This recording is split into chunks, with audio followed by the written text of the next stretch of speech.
Welcome to the final V3, the podcast where we talk about the making of the videos of the video games and stuff. That's Julian, Noodle. This is me. I'm Sam, and we are doing this with our friend Leon this time, who makes YouTube videos for a living on purpose. And we'll be talking about the free marketplace.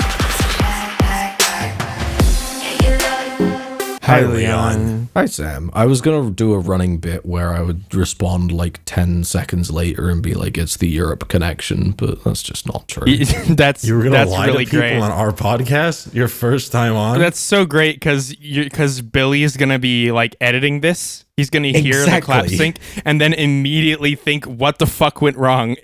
Hear you say that, get really pissed off, and you'll just have wasted like a minute of his time. The only person that would even like pick up on it would be Billy, because Billy would change the audio to be timed anyway with every sentence. Yeah.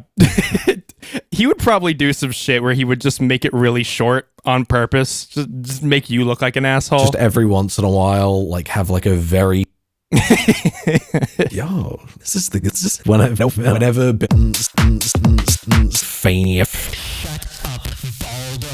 Good Billy, shit. can you start doing that? Anytime someone drops like a hard true, like a truth nuke, do you think you can just can you just drop like a fucking like a Vine boom or something? No. Appreciate it. And whenever they say something you don't agree with, you like post the full No. We'll settle for a diva fart. Anyway, Leah, I've been lobbying to have you on for a while because we talk about making shit a lot, and and we're both really fucking smart. Yeah, and we don't have any hobbies or charisma to people outside of ourselves, primarily because we don't. So, you know, this just kind of happens. Sam, you're also roped into this. I'm so sorry. Get off of Tinder right now. The Riz doesn't exist for you. Thanks. No problem. So, Leon, you canceled a video a little while ago. I did cancel a video. I decided that it was a piece of poo-poo. But you don't cancel videos. And Sam, you work in a job that is constantly canceling things. What was the video that you canceled? It was you'll see very quickly why it was cancelled. It was a video on Tony Hawk's Pro Skater 5.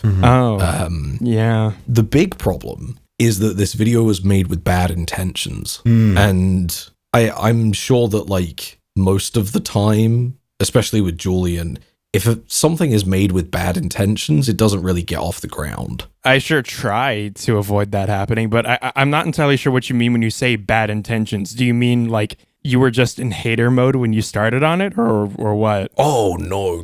Because being in hater mode is perfectly fine. If you, like, truly hate a piece of media, you can make a very interesting video on it, and you can, like, really be, like, passionate. You can find joy in the creative process of tearing something down that you just think is dog shit. I really try to avoid feeding that demon so much these days. This is true. But you're right. It is an intoxicating feeling. Yeah. It is a bad route to go down, and if you go down it too much. But it's so fun. If you make a video about something that you very genuinely passionately hate, then you can make really fun and entertaining anything, basically.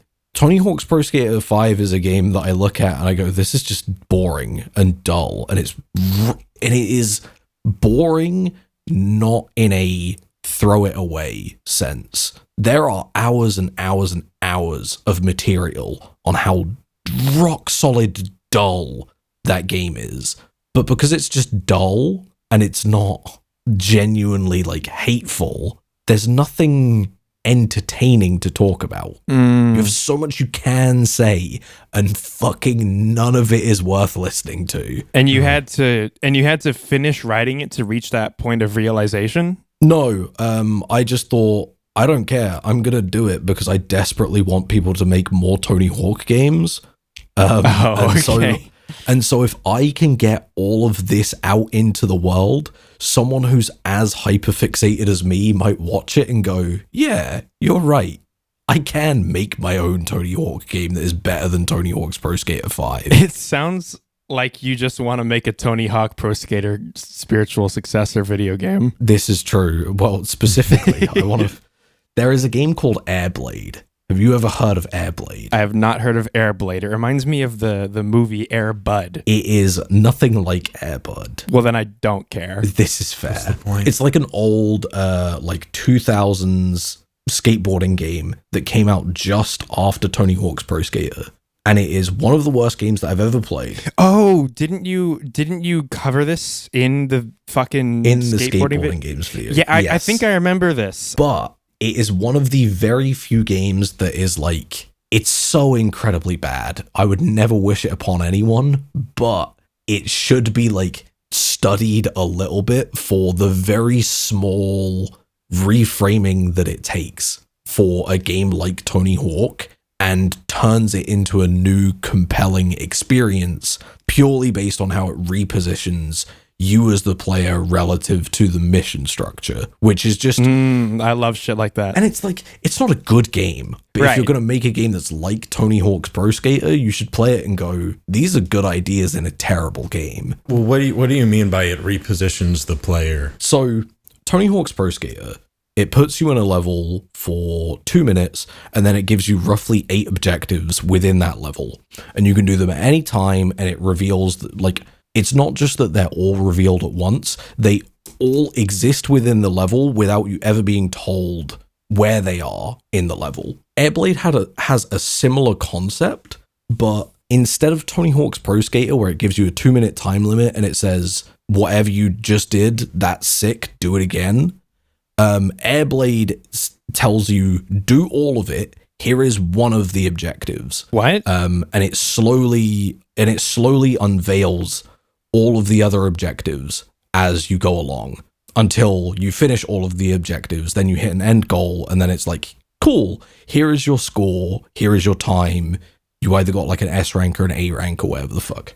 And it's very like conventionally gamey, but that simple repositioning of revealing the objectives slowly over time gives you it makes your experience much more intentional. Tony Hawk's Pro Skater is very freeform, which is still good, but Airblade is very specific. It's a game that is supposed to be mastered for the definitive goal of doing this task the best. Tony Hawk's Pro Skater, the end goal is get that high score up by any means necessary. And Airblade manages to like take all of this idea of doing very specific objectives and create different kind of levels because of it. Because Tony Hawk's Pro Skater, you have to have a very cyclical level design. Levels just have to like keep going forever. Right, because you got to get into the flow state and you just got to be keeping it up no matter what. Yeah. Like you can't put like a challenge necessarily in front of the player. You can't be like, this is a hard jump to make, because the whole point of the beginning to end of the game is maintain a flow and get better at maintaining that flow. Right. So the level has to be quite accommodating for the player. Whereas Airblade is, because it's specific in what it wants you to do, it can throw up different types of blockades for you. And it never fully capitalizes on it, but it still can. And it occasionally does. And what it does that is interesting on top of that is that it tells you each objective, but every objective is still perpetual. Like, you're only ever presented one objective at a time, but all of the objectives exist on the map at the same time. So once you know what you're doing, you can then optimize and you can start making plans, and the game is built for that, because it doesn't have, like, you don't do an objective and then the objective is just gone forever. It sounds like a lot of trial and error that will slowly lead you towards like what you as a player will eventually determine to be an optimized path. Yeah. So it, as opposed to like mastering the practice of like maintaining a flow state, it sounds more like, you know, just almost speed running, like optimizing a playthrough. Exactly. It's mechanically terrible. Right. And so nobody ever does. Skateboarding games notoriously easy to make work and feel good. Yeah, it's so simple. Kind of like car games, I've heard. But it's like, it's the seed of a really interesting idea. And Tony Hawk's Pro Skater 5, to bring it back, is just a game that is devoid of any seed of interesting ideas. And so I wanted to use that game, which is terrible and dull, as a way to both analyze Tony Hawk's Pro Skater 5, talk about Airblade, and then highlight some of the indie games that have come out in the wake of Tony Hawk's Pro Skater. The problem was, Tony Hawk's Pro Skater 5 is a really fucking boring game to talk about. Yeah. Airblade is really interesting, but I've already talked about it in another video. I've talked about it in 2 videos, actually. Oh, man. Yeah. Because it was a video framed around Tony Hawk's Pro Skater 5 is terrible, highlighting the indies wasn't as prominent as it really should have been. Because if there's anyone that it will... Like, I can sit here and be like, I really want a new Tony Hawk game that isn't Tony Hawk, so I'll make a video about it, and maybe in X amount of years' time, somebody, the like dominoes fall that somebody makes the game that I want to make. Yeah. Even though that's never going to happen.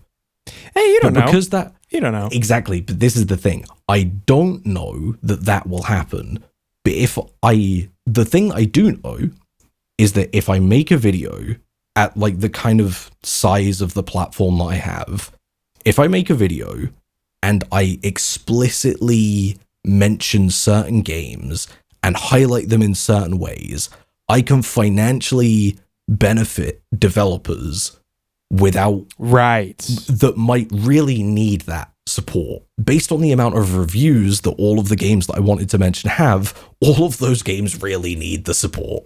Like these are all less than like 500 review games, and some of them have really fucking interesting ideas, and some of them are really fucking good. Like, for example, Street Uni X isn't the most like polished game, but it has a really fun aesthetic that like very clearly pays homage to like Tony Hawk's Pro Skater 1 and 2, and it's got like hints and pockets of really interesting ideas that I would love to see do well enough that the developer might go on to make a sequel for.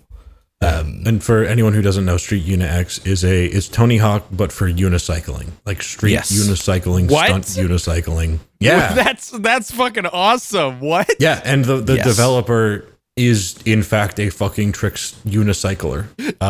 They just do that shit. No way. Yeah. This is gonna be telling of how little I know about this sort of thing.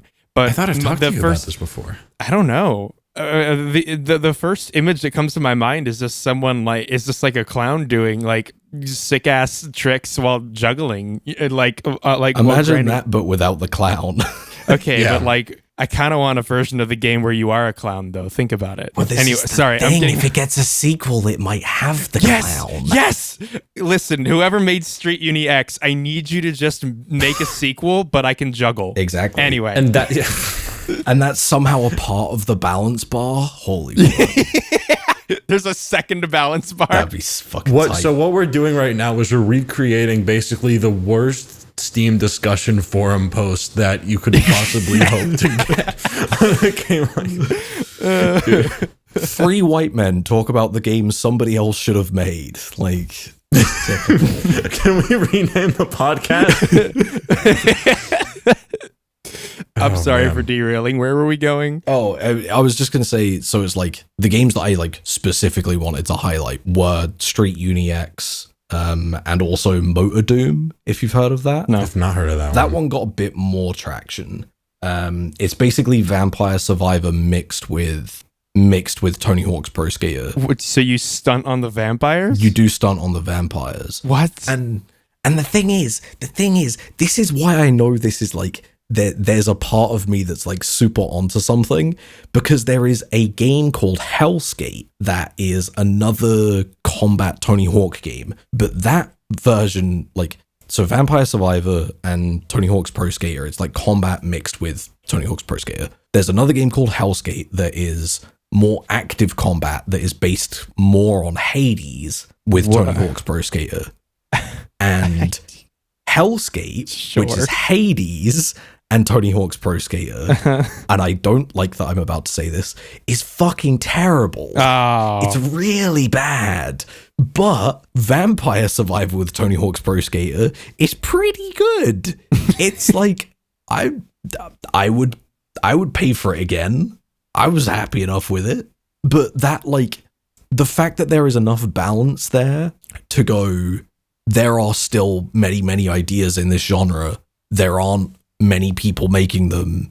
And also, one of the headline games in the franchise that popularized what could potentially be like a million different other ideas is really fucking bad is conceptually quite interesting. Like I can very much relate to the feeling of seeing just a ton of potential sitting on a table. Yeah. Just looking around this hypothetical room of people being like, is someone gonna, it's right there. Is anyone gonna do it? And then, I mean, I don't know. Why aren't people making new experimental games lately? Especially skateboarding games. I don't get it. What's happening? What are they thinking? You see that stunt that Tony Hawk did recently? It was the last that he. Never mind. That's not funny, Julian. That's just depressing. What, the last 540 on the half pipe? Where he like teared up as soon as he finished it and said out loud, "I'm never gonna do that again." Yeah. Why don't people make new skateboarding games? Why don't You see people that make cool new stunt that EA did where they laid off? Anyway, we're recording this in the past.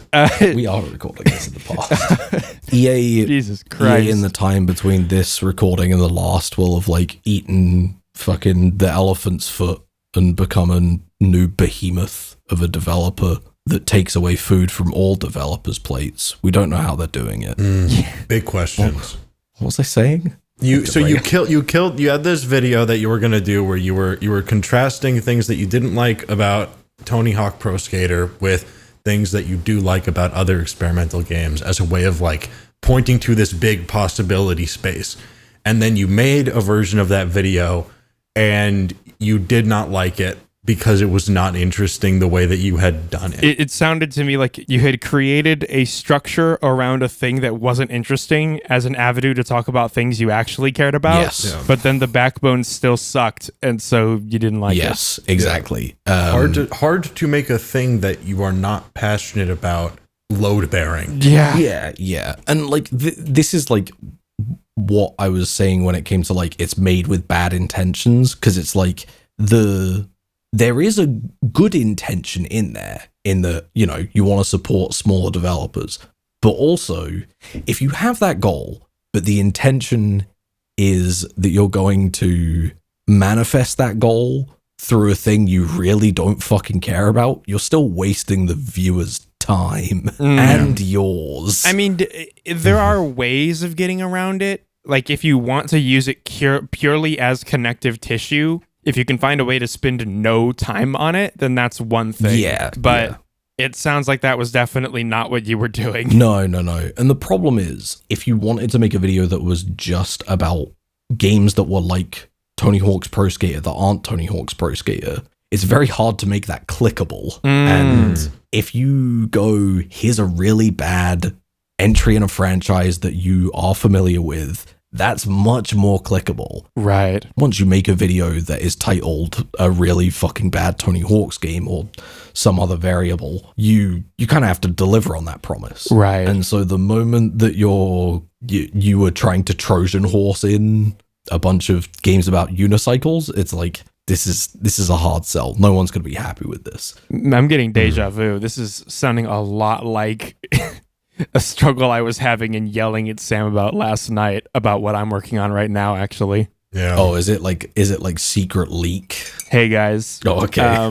It's actually a secret leak. I was about to do some kind of joke where I just admit to doing something awful, but I realized that I don't think there's any version of that I can just say that I would like to have clippable, infinitely available online to people, where I just say that I'm a bad person. So we're gonna backtrack from that one. Right. So you're saying this instead when you could have just not said anything and no one would have noticed. Well, no, because they would have assumed that it was real. I ran into a very similar problem recently with the project that I'm working on, which started as me wanting to find a through line that would justify my being able to talk about color grading. Oh, yeah. You've been talking about this for ages. Oh, a very long time. Surprisingly enough, when a video gets made, it isn't just like, I'll spend a week thinking about it, I guess. It's like I've been thinking about this for like 6 months, and I'm going to finally do it. I'm going to pull the fucking trigger. Dude, it's been years I've been sitting on this one. It has been a very long time. You know the evil twist of this one, though, is that by the time I finished doing most of the research, which I finished doing as of yesterday, what I found is that the video that this is, it's not about color grading at all. So the backbone is, it's not that it's uninteresting, but it is completely separate from the thing that caused my interest in the first place. I have unearthed a mostly separate, interesting topic, which kind of sucks for me because I still just want to fucking talk about color grading, and now I can't do that unless I make a different video. Oh, okay. Yeah. I know the problem that you're talking about now, because I was initially going along like, this sounds like it's fucking great. This is like a cut the head off the Hydra type video. Like, you know how... I mean, it definitely is that also. It's definitely that. But like, for example, H-Bomber Guy's video on the Roblox oof sound. That is like a perfect cut the head off the Hydra video. Because you go in for one topic and you come out with a completely different one. But that's like a creative rabbit hole that is expanded beyond the video's original concept, because there isn't that much to talk about in the video's original concept. The problem you have is that the original concept is still present enough in your mind that you're like, I still want to fucking talk about color grading. Exactly. Like, So I don't know why hearing someone else say I really want to talk about color grading makes me feel like, why the fuck do I want to talk about that? I don't know, brother. I mean, look, let's be honest. At this point, it's very on brand. Like, you've gone from... I know. The ratios video, I feel like, is where you like settled in your mind. It was like, I'm talking about weird shit. People like it. No one cares somehow. About. I don't know. I mean, people. I don't know. I don't know how that video did well. I'm gonna be real with you. Anyway, yeah. No, I get what you're saying. It's weird for me because usually if I set out to make something, by the time I'm doing a lot of research, I have already pretty much decided the shape of what I'm working on, like well enough to be able to figure out whether or not the research is justified in the first place. But that didn't really happen here. How many times now has that not happened? Because maybe I am just lying. Actually, now that I think about it, I don't. Yeah, it seems like it's been a while since you've had a project where the scope remained the same through the research to the writing. But I'm not talking about scope. I'm talking about like the topic itself.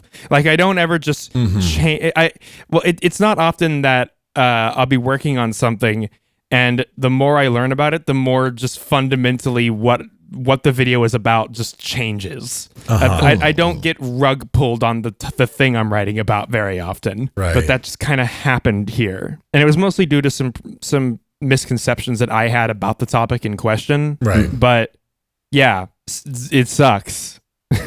Yeah, it's a very like weird, like, you know how like, I guess this is just creative projects in general, but there's so many different like failure points for creative work, where one of the biggest one is like you just kind of lose motivation and just don't finish it. It's like, if you're not financially incentivized, it's like there's very little reason for you to ever finish something. You have to be very self-disciplined, or you just have to have like nothing else going on. That's very true. I mean, that doesn't stop a lot of people. Billy, I hope you put a vine boom there. That was a truth nuke if ever there was one. Anyway, it's true. But once you start doing like creative work consistently, there are so many weird little just points of failure that you will have never considered. And sometimes the points of failure are, oh my god, I have to talk about so many hundreds of things before I can talk about X thing. Yeah. Or sometimes it's just like, oh dude, the fucking worst one is this concept is fantastic on a macro scale, but the moment that you try to get like in the nitty gritty. There's too many things to talk about, or none of the small things are actually that interesting, even though it comes to a more interesting, larger. That's the Age of Empires video. That's the Age of Empires video. The macro is so interesting. The micro's so fucking boring. Right. Which is, it's really cool from just like a knowledge sharing perspective. That like I don't know fully how to phrase this, but it seems like from talking to Julian, a recurring problem has been the ideas that he wants to address are bigger, but for a video to work as like a YouTube video, you basically cannot assume any foundational knowledge for anyone coming in. So every idea has to be kind of all-encompassing. Like it has to be the all-encompassing version of itself, which means it either needs to be very reductive in a way that you might not be comfortable with for a certain topic, or you need to go all in a way that you might not be comfortable with for a certain time period that you have on this earth to make a fucking YouTube video. Which is part of why it is much easier to like pump out things that are very reactive, rather than research heavy, is because you don't have the burden of assumed knowledge. If you don't know something, not knowing is the content of the video. Which is tough. It's really tough too, in my position, because especially with this year, this being my the year of cash. Yeah, the bag year. The year that I try to pump things out really quick. It has been more tempting than ever to go slop mode and just like try to pump shit out without that level of research and care that I've normally held myself to. And it's not that I'm like seriously considering actually doing that, but I get it more than I ever have as to why people do it now. This is why like the Let's Play channel as the main thing is the model, is because if the thing you actually want to do is your full job and that's the thing you're supposed to make money off of, it puts a lot of pressure on it. It kills me because it's one thing, like, okay, I'm not going to say Let's Play channels are harmless because God knows how many ways that can go wrong. But it's a very different beast if you want to talk about things that actually matter as like your slop content, because I would argue that as a person with an audience who can sway even slightly the course of public discourse. Like if anyone is listening to you, you have an obligation to at least kind of know what the fuck you're talking about. Because if you get something wrong, you run the risk of, you don't know what you don't know. Mistakes can be anything from benign misunderstandings that can be easily corrected to accidentally spurring on a hate campaign, or worse. We see it happen all the time. And I have been very vocal about how much I hate seeing that happen all the time. This is a recurring theme that I bitch about all the time. Like in many ways, this podcast itself is an attempt at doing a compromise for that, where we try and mostly stay in bounds for what we're talking about, but we can pump out a higher volume of stuff for the amount of time we're putting into it. And I'm still annoying about going over it with a comb and making sure that there's nothing like egregious in the final result. It makes us worse.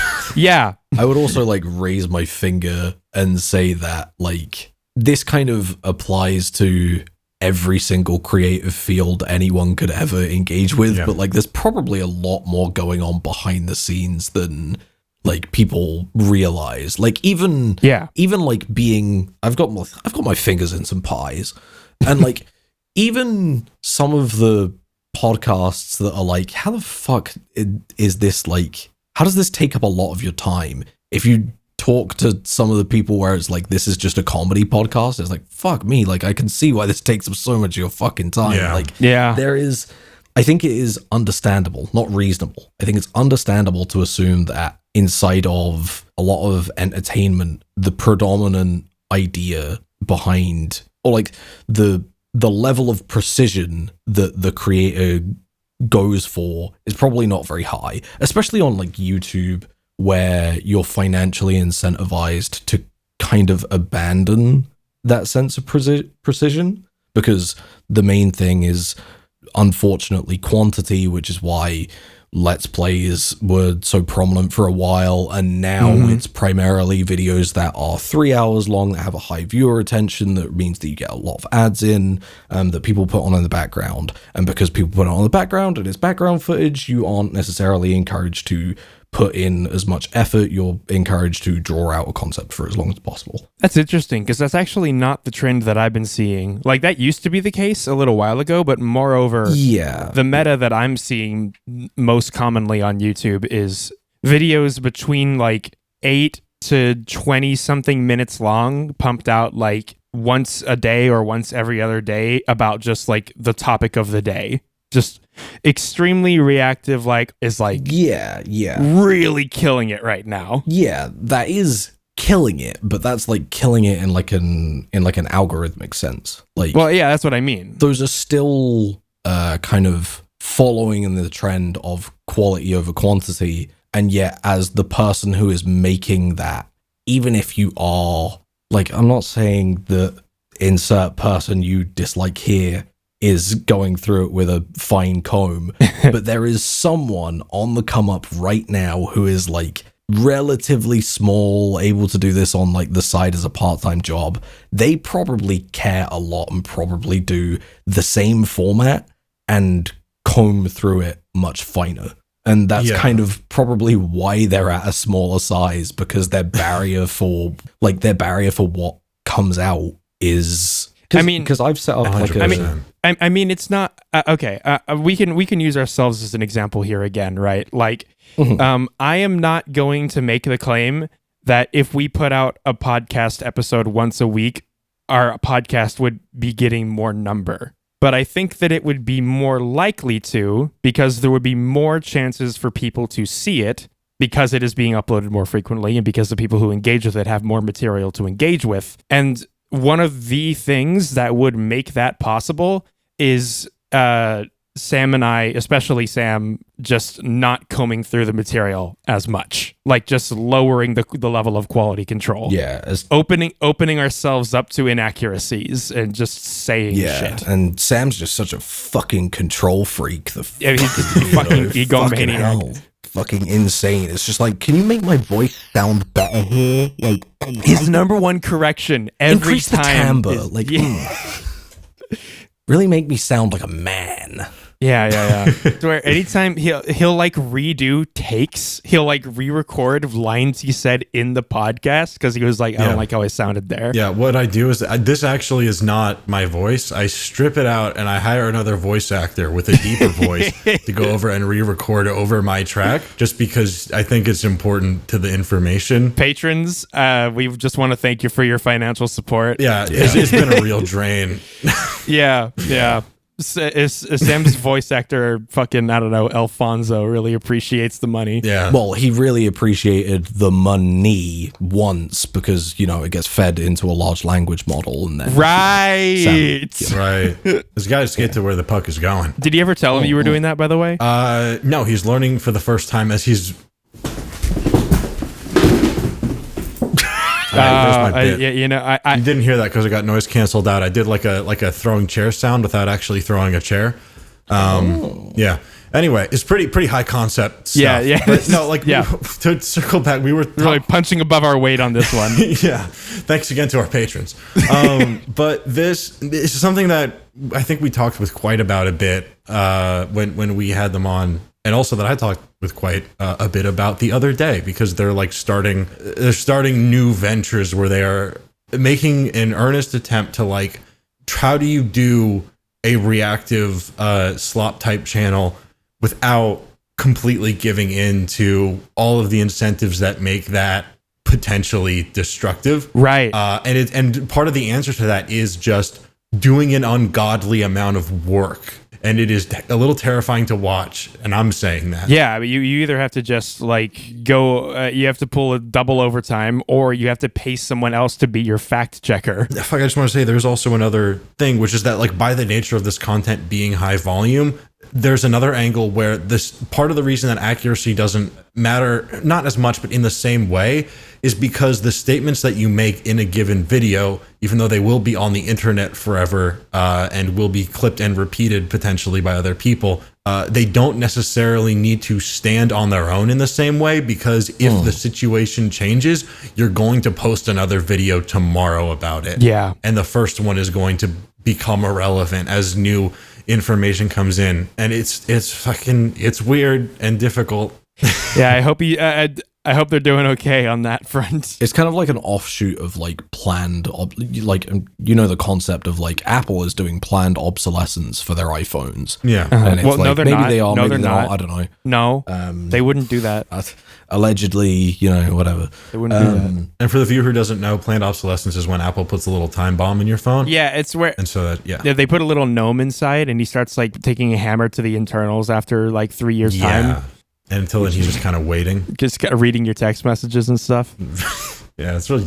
I don't remember why. I don't remember why they started doing that, but it must have It's been a reason. weird move. Anyway, Leon, continue. They Well, started. they Continue made drawing the comparison. Yeah. They started having the goblin read your messages so they can send it back to ChatGPT. Anyway, there's a whole thing. You can Google it if you care. Like the fact that there is an element of obsolescence in like kind of everything that you do, it doesn't just like kind of reinforce laziness in quotation marks as like a financial incentive. It's also like a social incentive, because if you ever lapse on speaking, you are falling out of the social space. Yeah. Especially in a high frequency environment, which is one of the very, very few advantages, quote unquote, to like trying to make high quality video, is that you, in theory, not necessarily in practice, stay inside of social circles or like a social zeitgeist or whatever for a longer period of time without having to say as much. The problem is if the financial incentive doesn't align. So let's say you might socially benefit for a longer period of time relatively, but not financially benefit over the same period. You are more likely to be dependent on falling back towards laziness. And so there's a lot of the problems that you see in content creation at the moment, and kind of forever to a certain extent, are more issues that surround incentive structures instead of ideas within the content itself. And you can go back to like inflammatory journalism. It's like, why do we do inflammatory journalism? It's not because the journalist just fucking hates making you panic about World War III. It's because it's like, that's what gets the clicks in. And I'm incentivized to get the clicks in because I need to hit a certain KPI for my boss. I don't remember any of the details, but it is shocking to look at the history of just print media generally and see how unbelievably quickly tabloid clickbait-esque news articles became the norm. Like, we've been doing this shit for hundreds of years. It's crazy how little has changed. Fucking pig boy, little pig boy spotted in the wild last week. The president says what? Learn more on page 4. I don't know. It's also interesting because I think a lot of these problems only start becoming really apparent when you start having to step outside of your wheelhouse. And like the problem is when you're doing on an individual level, when you're doing baseless conjecture. Like I could probably do a daily video rambling about some game dev bullshit and it would remain reasonably accurate and true, even if you would run out of interesting new things to talk about pretty quickly. Yeah. But after that point, if I were to start stepping out and talking about other shit that I've kind of heard about with the same level of authority, things get a bit and without dicier stating real quick. that you don't and know without things, guarding those statements. I mean, even if you do state that you don't know things, I know, but you're it's still putting the megaphone up. Because that has to be a specific thing. It has to be specifically guarding against things I'm saying, not just giving a very strong and developed opinion on a thing that I found somewhere and then saying, but I'm just an idiot. Just saying not legal advice. Not financial advice. There's not financial advice. After giving incredibly specific financial advice. Right. And not pointing people to, No, no copyright intended, guys. No copyright intended. I was thinking about this yesterday. Let me lay some groundwork, actually. So I remember when it was around 2012, YouTube was being hailed as like a potential platform that would kind of liberate creative ideas. Like, it was like a new wave of creativity. Yeah. And the reality, like 13 years later, is that it's like, yeah, kinda, but also it's just like a new vector for people to make money.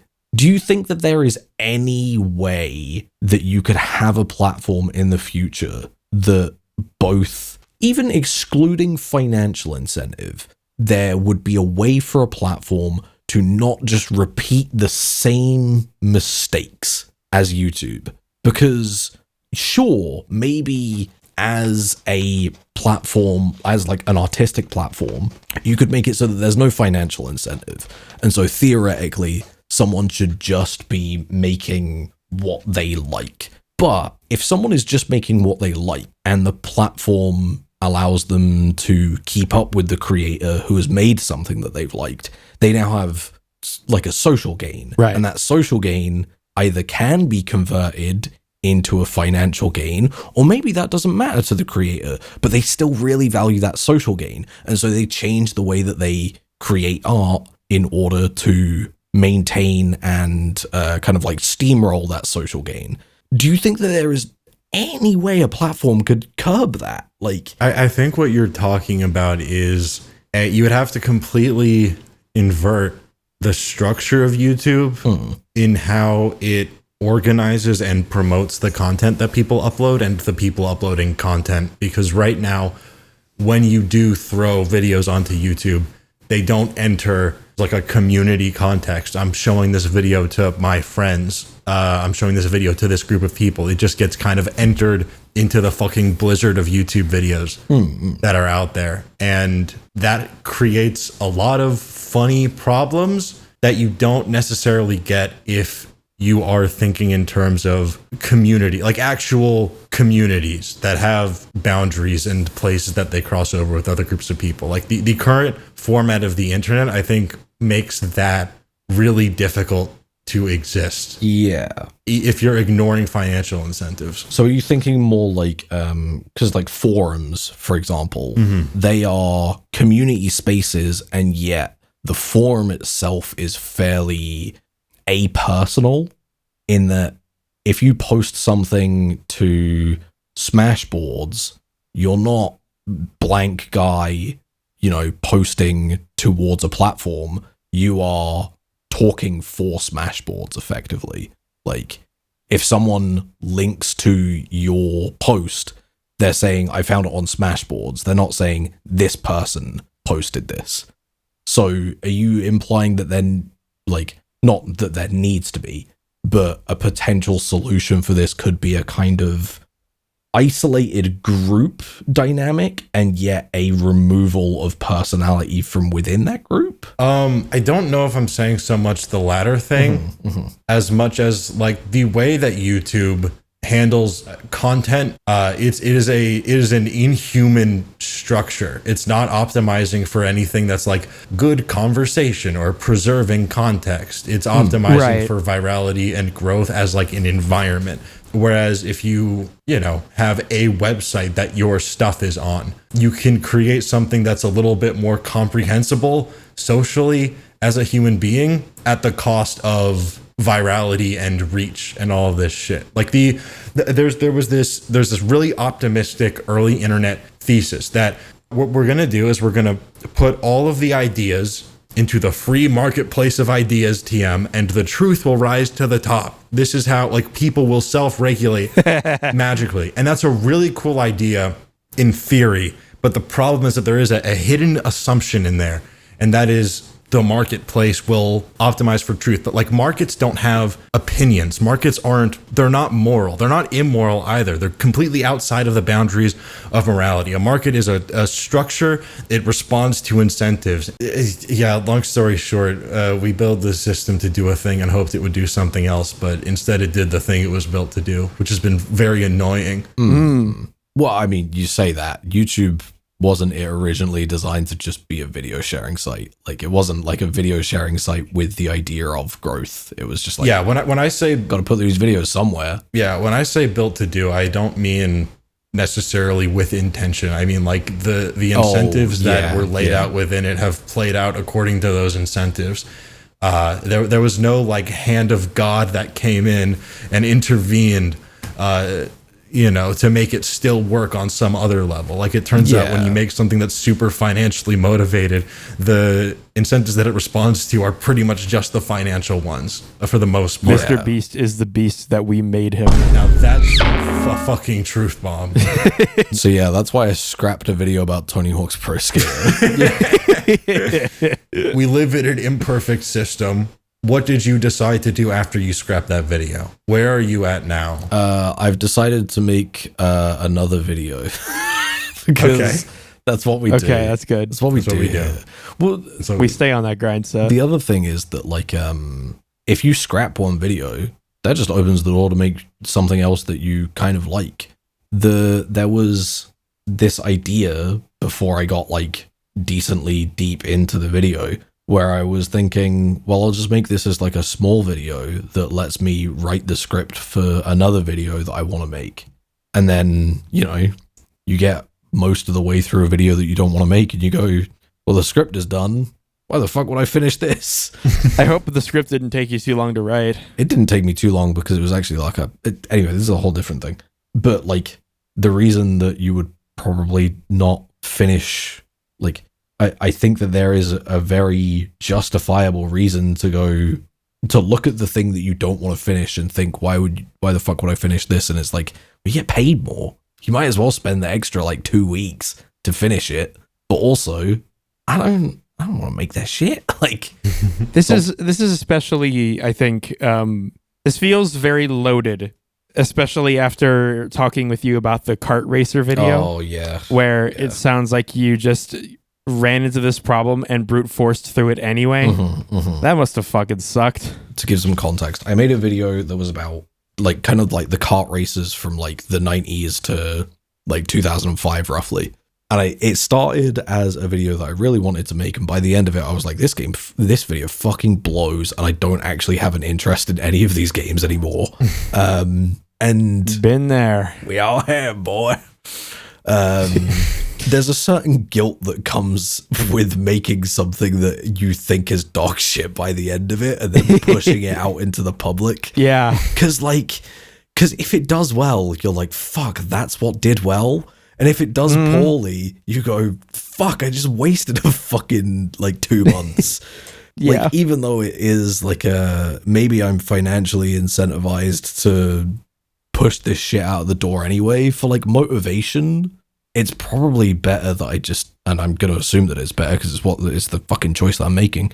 It's better to just like scrap it. Yeah. Make it maybe complete enough that you can put it on like Patreon and be like, here's what I was planning just in case you were really interested. And then just go, let's just do the shit that I was going to make anyway. A friend of mine gave me a really fucking good piece of advice 2 years ago now, because I was in like a slump, and he said, if you've got all of these really fucking good ideas and you don't think that you're able to capitalize on them fully, why don't you just fucking make the idea anyway? Because you're just going to have another good idea later down the line. And come the time that you have that other good idea, you're going to be bored of the idea that you don't have the ability to make now. Yeah. Make the idea that you want to make now that you can't fully make, because if you do that, you're going to be more motivated than making things you can kind of make but don't really give a shit about. And it's just like make this. People give the advice of like, make art. I fucking hate those videos that are just like, you should make art, and it's like, yeah, fucking no shit, you fucking dickhead. But like there is a more like pertinent truth behind really boring messaging of there is a level of importance when it comes to developing a skill and maintaining that skill, but in order to get to the goals that you consider important within that skill, it is more important that you maintain motivation for it.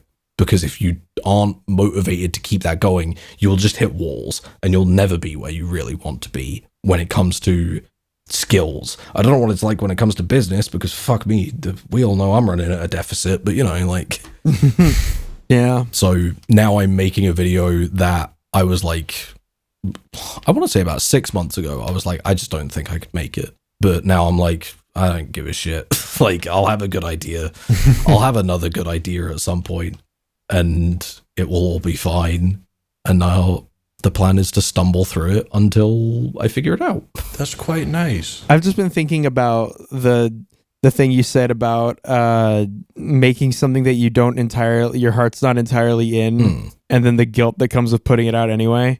And I've been thinking about how low stakes it is whenever we do that compared to some of the people who I've talked to who were working on like products they sold for money. Oh, and they were in that position and had to do that. Yeah. It is very, very different. Like, I can't imagine putting in all the effort into a game that you just don't believe in anymore. Yeah. And then you just kind of have to go fucking, especially if you're a smaller company. It is very much a thing where it's the cliche that like no one ever sets out to make a bad thing. Sometimes this shit, like, you know, in your video, things will come up halfway through the script writing process. But like, imagine if you needed the money to even get that far, to realize that you were barking up the wrong tree, and that money came from someone who needed a return on it. And so you just kind of had to do the best you could with something that you knew was not everything that you wanted it to be. It's really fun.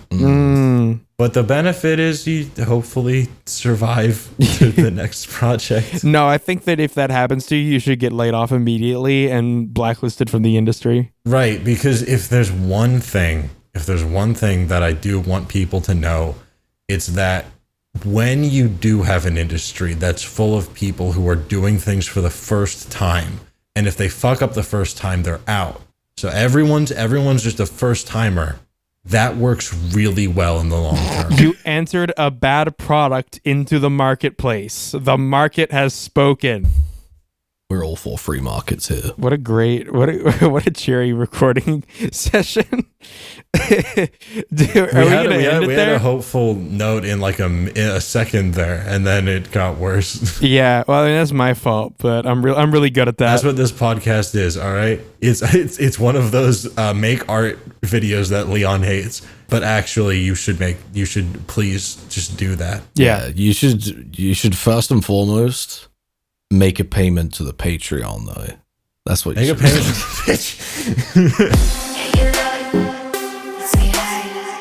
the Patreon questions. Yeah. Okay. It's a Rock Fact asks, now that you have created and killed Sex FM, are there any plans for Sex TV?